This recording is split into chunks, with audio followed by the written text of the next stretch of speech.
Hi friends, പുതിയൊരു വീഡിയോയിലേക്ക് എല്ലാവർക്കും സ്വാഗതം. അങ്ങനെ മാഷും വേദയും കൂടിയിട്ട് സ്റ്റേഷനിൽ പോയി മൊഴിയൊക്കെ നൽകി വരുന്ന സമയത്ത് കമലാമ്മയാണ് ദേഷ്യത്തോട് കൂടിയിട്ട് നിൽക്കുകയാണ് കേട്ടോ. ഒരു ഭ്രാന്തിനെ പോലെ വേദന നോക്കുകയാണ്.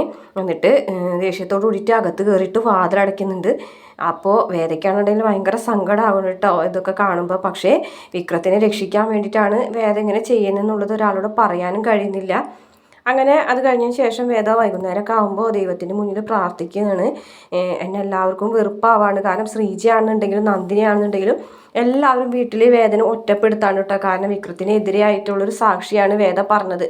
അപ്പം അതുകൊണ്ട് തന്നെ ഇതേ സമയം കമലാമ്മ വീണ്ടും വേദന എടുത്ത് വന്ന് പറയുന്നുണ്ട്, നീ ഈ പോലീസ് സ്റ്റേഷനിൽ പോയി മൊഴി നൽകി എന്നുള്ളത് സത്യം തന്നെയാണ്, നീ കണ്ട കാര്യമായിരിക്കും പറഞ്ഞത്. പക്ഷേ ഇനി കോടതിയിൽ മൊഴി പറയാൻ പോകുന്ന സമയത്ത് നീ അത് മാറ്റി പറഞ്ഞിരിക്കണം എന്നൊക്കെ ഇങ്ങനെ ഒരു ഭീഷണി പോലെയൊക്കെ പറയുകയാണ്. അതിനുശേഷം പിന്നീട് വിക്രമിനെ കോടതിയിലേക്ക് കൊണ്ടുവരുന്നുണ്ട് കേട്ടോ. അവിടെ വെച്ചിട്ട് കോടതിയിലേക്ക് മാത്രമല്ല, അതിനു മുമ്പ് തെളിവെടുപ്പിനായിട്ട് സംഭവം നടന്ന സ്ഥലത്തേക്കൊക്കെ കൊണ്ടുവരുന്നുണ്ട്.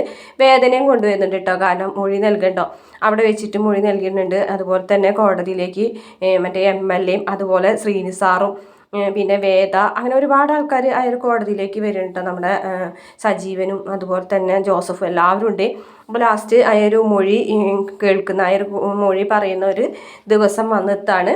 അവിടെ വെച്ചിട്ട് നമ്മുടെ ശങ്കരനാരായണനാണ് ജഡ്ജി ആയിട്ടുള്ളത്. അതേപോലെ വിക്രമിന് വേണ്ടിയിട്ട് വാദിക്കാൻ വരുന്നത് നമ്മുടെ ദർശൻ വക്കീലാണ് കേട്ടോ. അതാണ് ഇതിലൊരു സസ്പെൻസ് എന്ന് പറഞ്ഞത്. അപ്പോൾ ദർശൻ വക്കീൽ വരുന്നുണ്ടെങ്കിൽ ഉറപ്പായിട്ടും അത് ഏൽപ്പിച്ചിട്ടുള്ളത് വേദ തന്നെയായിരിക്കും. പിന്നീട് വേദ ഇങ്ങനെ മനസ്സിലാലോചിക്കുന്നുണ്ട്, വിക്രമിൻ്റെ ജീവൻ രക്ഷിക്കാൻ വേണ്ടിയിട്ട് എനിക്ക് സാക്ഷി പറഞ്ഞേ മതിയാവൂ. കാരണം പുറത്തിറങ്ങിയിട്ടുണ്ടെങ്കിൽ വിക്രത്തിനെ ഇല്ലാതാക്കും അവർ. അപ്പോൾ അതുകൊണ്ട് തന്നെ വിക്രം തൽക്കാലം ഇപ്പോൾ ജയിലിൽ കിടക്കുന്നത് തന്നെയാണ് നല്ലതെന്നുള്ള രീതിയിലാണ് വേദ കാര്യങ്ങളൊക്കെ മുന്നോട്ട് കൊണ്ടുപോകുന്നത്. ഇത്രയാണ് പ്രമോയിൽ കാണിച്ചിട്ടുള്ളത്. വീഡിയോ ഇഷ്ടപ്പെട്ടാൽ മറക്കാതെ നമ്മുടെ ചാനൽ ഒന്ന് സബ്സ്ക്രൈബ് ചെയ്ത് സപ്പോർട്ട് ചെയ്യണം കേട്ടോ.